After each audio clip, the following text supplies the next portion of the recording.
Lengpui lampang chu ai are thako mai vai lampang chu Lengpui kala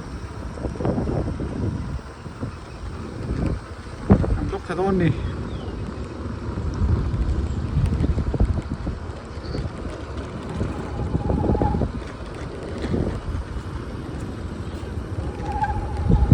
rồi tôi ông treo mày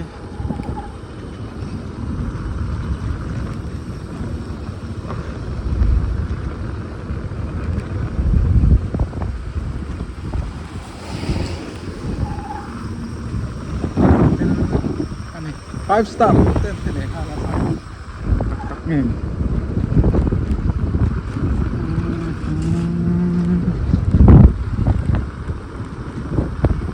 ra tôi hi cần sốt chín đi đó nó tục hay ra tôi lấy đó lấy quý cả bánh hay còn là mặc ăn lấy bạ hơn này lấy quý rồi này đi ra hay đã có hay bên béo trâu đòn mày hảo mấy mấy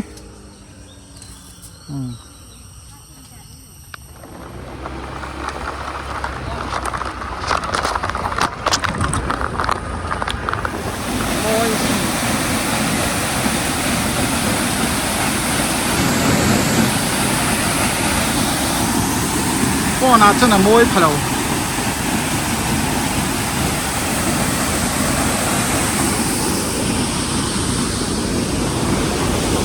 chuan cái ăn gì ạ trên hai mươi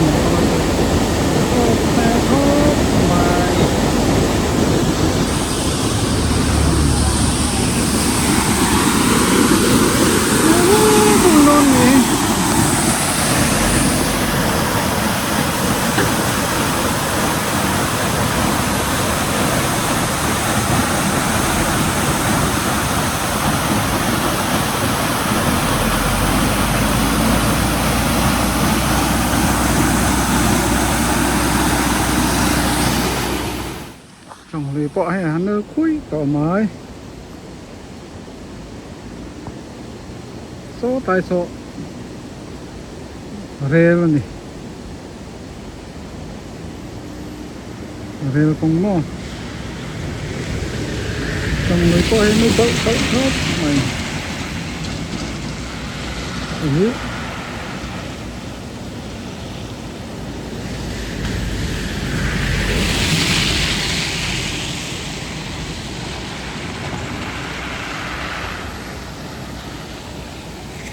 khom rang khi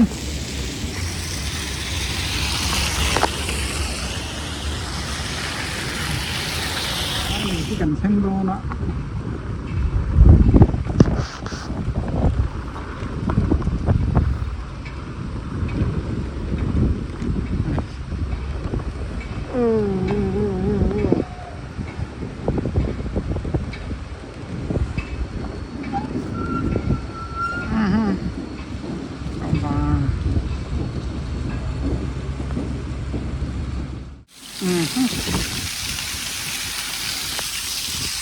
đấy quý em thề là hệ cái việc cần đai cái siêu phải nè cái này tay theo cần lấy lúc này từ tới con xem em khóc mày cái gì lên quý lấy ăn đọt phải cái gì bún lóc khan này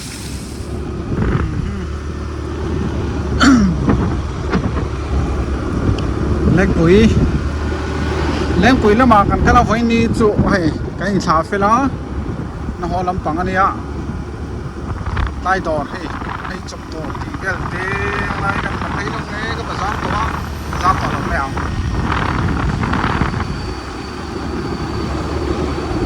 wow phần và công chung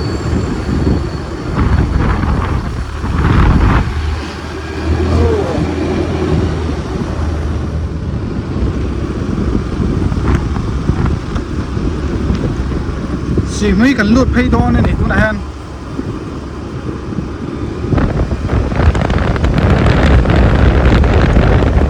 mấy cái lụt phay đo đó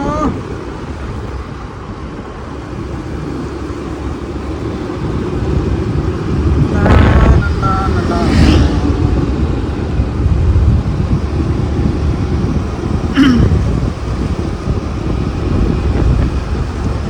selfie stick kalau keng lo ba ta ket chu ani nai takin a het lo khop mai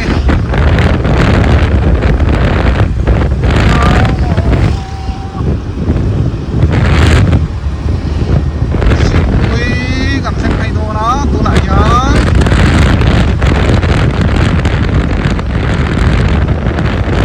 lấy quỷ thì anh có gì tôi rất là xót kia cái này biết rồi mà hoàng sen cần cái về dưới này khi thoảng rành lúc tôi có ari hi rồi chốt chốt mày à mang thú mi à mang thú một cái thì phát về đâu không xia cái gì mũi con anh à phải đầu thấy nó mặt trang anh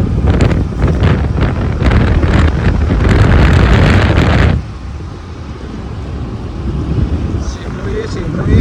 đang là đây thì bị đổ anh à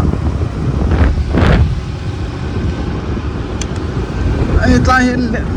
thì bị đổ xuất hiện đâu về xuất đâu mà này sao vậy đâu thế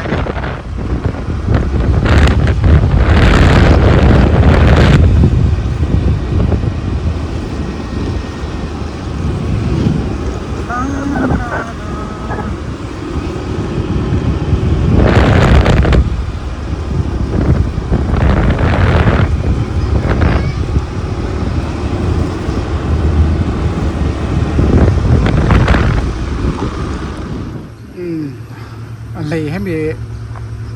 บริสเตปหินที่เรามีละเรื่องของการเที่ยวต่อปุยครบไหมจะชนก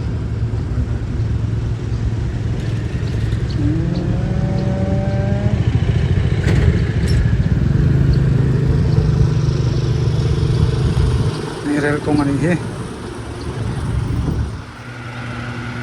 จำปังโป้ให้ไปถูกขัดเบี้ยวของอะไรมาถึงทำบ้าก็แล้วต่ำเนี่ยโอ๊ะไหน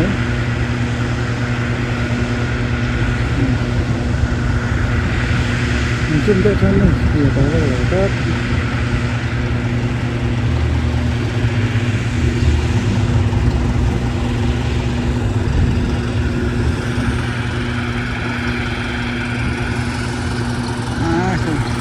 จุดลำปังไปทุกคนออกมานี่คือ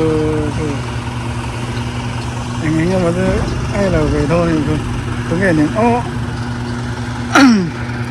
ผมจุดตบพินอมเวนี่ฮีมอยครับไม่ทุยปุ๊กสิแค่ต่อพีทีซีเพลงชักตะวันเขียนคิดไกลโดนนี่เพลงชักตะวันเขียนโม่ให้เรล